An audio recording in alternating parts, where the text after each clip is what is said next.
tubaye kaze mwe mukomeje kugenda mukurikira Fisherman, reka dusuze abadesipora tubabwire ngo ibihe byiza kuri mwebwe aho mukomeje kugenda mutwumvira mu bihugu bigiye bitandukanye. Ibihe byiza kuri mwebwe kibisanzwe rero aba ari amakuru agezweho muri aya masaha. Reka twinjirane n'igitaramo cy'umuhanzi The Ben. The Ben ni umuhanzi w'umunyarwanda yaraye akoze igitaramo ku mugoroba ku itariki ya mbere z'ukwa mbere 2025. Urukumva ko ari umuhanzi wabashije kuba yaduha igitaramo gitangira umwaka. Ni igitaramo rero cyari kitezwemo abahanzi benshi bagiye batandukanye, haba umuhanzi Diamond Platnumz ndetse na Otile Brown bagombaga kuba bahari, ariko byaje guhinduka ndetse turaza kumva ico The Ben yaje kuba yatangaza nyuma y'igitaramo kuri abo bahanzi batabashije kuboneka. Ariko ibyamamare bindi byahabonetse aje kubonekaho Bruce Melody, kandi Bruce Melody ni umwe mu bagiye bavugwa ko atafitanye umubano mwiza na The Ben, ariko yaje kuba yagaragara mu gitaramo cye. Ese turaza kumva ico The Ben nabyo yaje kubitangazaho. The Ben ati impamvu nateguye igitaramo tukagitegura nk'abanyarwanda cyangwa se tukirinda kuba hazamo abahanzi benshi bo mu bihugu byo hanze, kwari kugera tumenye umuziki wacu urwego umaze kugeraho. Iki gitaramo rero cyabereye muri BK Arena, aho hari huzuye umufana yakubise, huzuye ibintu byaje gushimisha The Ben. Kibisanzwe muziko ni umusore rwose ugira ibyishimo byinshi, akaza kuba yasohora amarira cyangwa se yarira. The Ben rero yaje kuba yagera kuri stage afatwa na emotion cyangwa se amarangamutima aramufata, aza kuba yasohora amarira ubwo yari ari kuvuga ijambo ari kuri stage. aza kuvuga ati mwirinde cyangwa se mwihangane uyu munsi ntabwo ndi burire, ariko byaje kurangira amarira atembye. Ese yararijijwe n'iki? Reka tuze nabyo tugenda tubivugaho. The Ben ati nje na Bruce Melody rero tufitanye umubano wacu wihariye, ati twigeze guhurira na n'ubundi muri BK Arena tuza kuganira amagambo, ariko ayo magambo ntago yaje kuba yayatangaza. Yavuze ati icyo nzi cyo nuko biri mu nyungu z'umuziki w'u Rwanda. Ati mu bushize Bruce Melody yari yanumiye mu gitaramo cye, ariko aza gusanga ndi hara muri Kenya sinabasha kuba naboneka mu gitaramo cye, ariko nari mfite ubutumire bwe. Rero yaje kuba yatungurwa no kubona umuhanzi Bruce Melody, igitangaza munyakazi, yinjiye muri BK Arena aho igitaramo cyari kiri kubera. Ni igitaramo cyagaragayeho cyagaragayemo abahanzi benshi, haba ba Bushari cyangwa se na Tuff Gang nayo yari hari. Tuff Gang rero haje kubonekaho uwo bita Green P ndetse na Fireman na n'umuhanzi Pfura. Baje kuba bavuga bati reka dufate umwanya tuze guha icyubahiro abaregenti bo mu muziki w'u Rwanda, harimo Jay Polly ndetse n'uwo bita Burabyo Buravan. Baje kuba bahaguruka baravuga bati reka tubahe icyubahiro kuko ni abantu bakoze akazi muri iki gihugu cyacu cy'u Rwanda mu rwego rwo kuzamura umuziki nyarwanda. Nubwo batakiri muri ubu buzima, ariko ntibyakuraho kuba barakoze ibikorwa by'indashyikirwa. The Ben yakomeje kugenda atangaza byinshi rero, aravuga ati ndashaka ko umuziki wo mu Rwanda wazamuka ukagera ku rwego rw'isi, ku buryo isi yose izamenya u Rwanda ko hariyo abahanzi bafite umuziki umeze neza cyangwa se bafite indirimbo zimeze neza. Nshaka kuzamura, nshaka kugira ngo dufatanye twese nk'abahanzi b'abanyarwanda tuzamure umuziki wacu ku buryo isi yose izamenya ko mu Rwanda hariyo umuziki. Ayo ni amagambo The Ben yakomeje kugenda atangaza.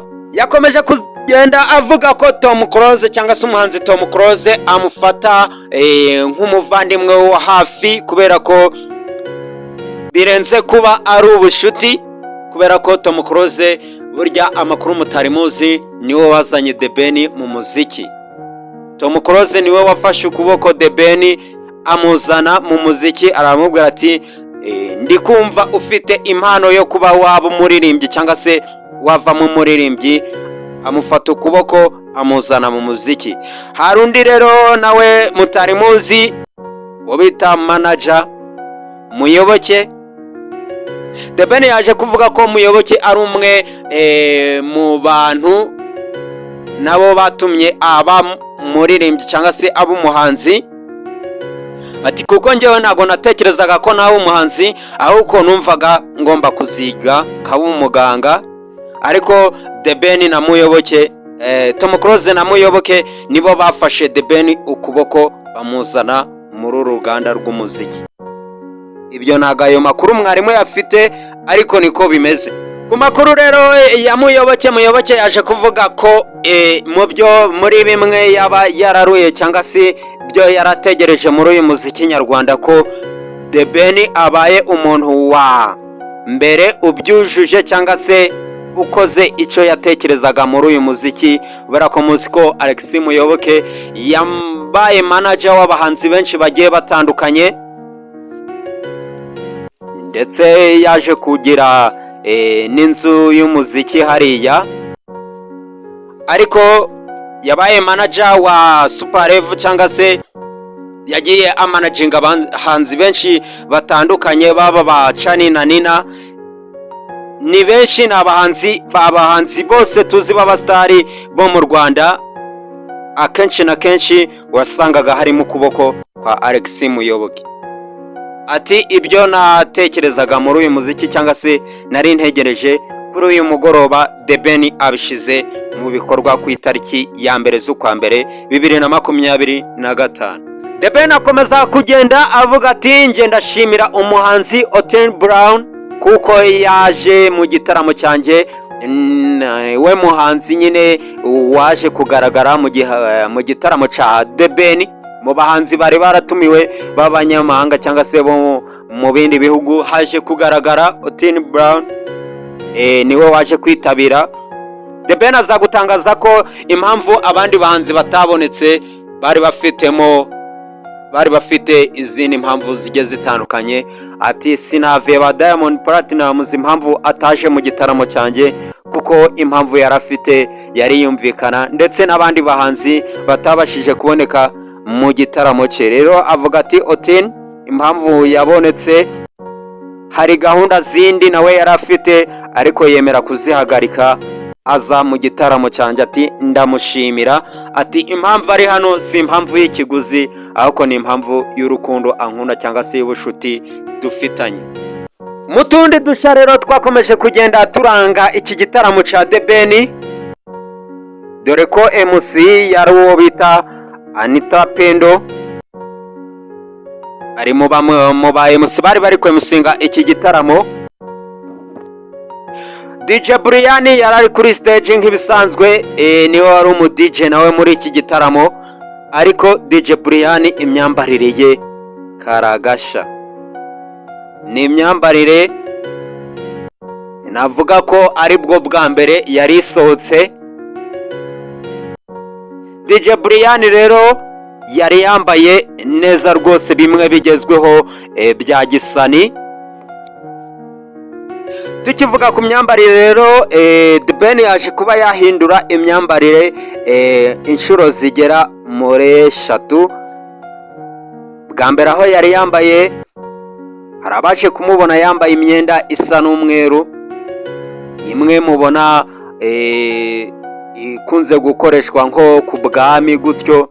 Indi myenda yari yambaye yari imyenda y'umukara nka The Ben nyine, ariko n'ubwa mbere mu mateka. Ubundi The Ben ntabwo aje yikomplika kuri stage mu bijanye n'imyambarire, kandi n'umuhanzi ufite abafana benshi cyangwa se ufite abakunzi benshi bagiye batandukanye. BK Arena rero yari yuzuye, igitaramo cyagenze neza, ndetse The Ben akomeza kugenda yishimira urwego umuziki wo mu Rwanda umaze kugeraho, ndetse yishimira n'uburyo ki album ye yagenze.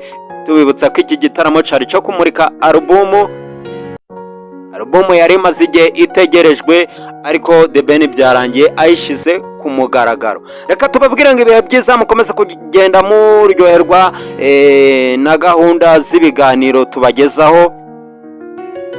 Iyi ni Fisherman nk'ibisanzwe.